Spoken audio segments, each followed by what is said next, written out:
ছেলে বলতেছে যে আম্মু 2টা পরোটা বানিয়ে দাও। আমার তো বুদ্ধি কম না, 2টা পরোটাই বানিয়ে দিলাম একসাথে করে। একটা বানিয়ে দিমু খায়া দূর মারবা না, 2টা একসাথে দিলাম খাও। হ্যালো গাইজ, আসসালামু আলাইকুম, কেমন আছেন সবাই? এই যে বাচ্চাদের ফেভারিট খাবার, কারণ বাচ্চারা বিস্কিট চানাচুর এগুলো একটু পছন্দ করে বেশি, তাই আমার ঘরে এটাই আনা হয় বেশি। কারণ আমার বাচ্চা খুবই বিস্কিট পছন্দ করে, আর আমার বড় ছেলেটা চানাচুর পছন্দ করে, তাই 2টাই আনতে হয়।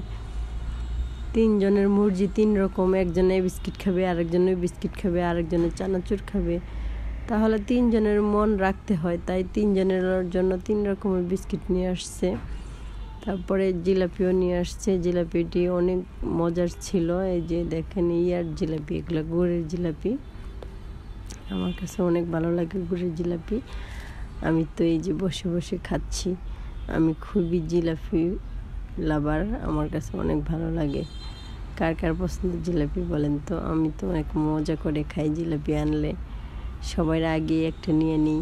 আর এদিকে বাচ্চারা এই যে চানাচুর বিস্কিট খাচ্ছে, বলতেছি বিছনার মধ্যে ফালাবা না, দেখেন টিভি দেখতেছে আর মন দিয়ে খাচ্ছে, খুবই পছন্দ। আর এদিকে আমি শালুক নিয়ে আসছিলাম, এই শালুকগুলো ছোটোবেলা আমরা কত মজা করে উঠাইয়া সিদ্ধ করে খাইতাম, আর এখন সেই শালুক কিনাও পাওয়া যায় না। আর কলা কী দাম হয়েছে, গাজরও কী দাম হয়েছে, এই 4টা কলার দাম 30 টাকা নিচ্ছে। দেখছেন কি যে অবস্থা, বাংলাদেশটার মানুষ কি খাবে বলেন তো? গাজর 140 টাকা কেজি, এই শালুক 140 টাকা কেজি। আর বাচ্চা কাশতেছে, বাচ্চার জন্য ফাইলটা নিয়ে আসলাম। চানাচুর গুলাই যে ডিব্বার মধ্যে ডালতাছি, বড় বাচ্চা বলতেছে আম্মু আমাকে একটু চানাচুর দাও। সে তো বিস্কিট খাবে না, চানাচুর খাবে, তার কাছে খুবই চানাচুর পছন্দ। আর আমার কাছেও ভালো লাগে, চিকন চানাচুরটা খুবই ভালো লাগে। মোটাটার থেকে আমার চিকনটা অনেক পছন্দ বেশি।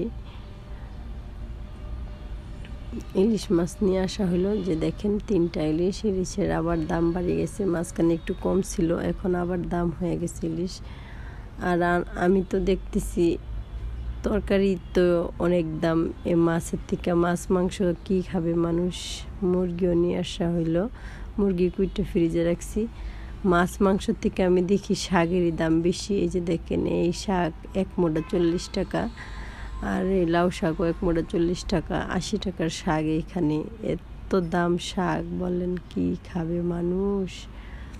আর বাচ্চার জন্য কুইটটা ফ্রিজে রাখার পরে একটু বাচ্চার জন্য কষান করতেছি হাতে মেখে। এই যে দেখেন মশলাটা দিয়া হাতে মেখে নিলাম, নেওয়ার পরে এই যে দেখেন কত সুন্দর হয়, এই কষানটা খুবই ভালো হয়। হাতে করা মশলা সব কিছু দিয়া এই যে মাখা জাকা করে তারপরে তেলের মধ্যে ছেড়ে দিলাম।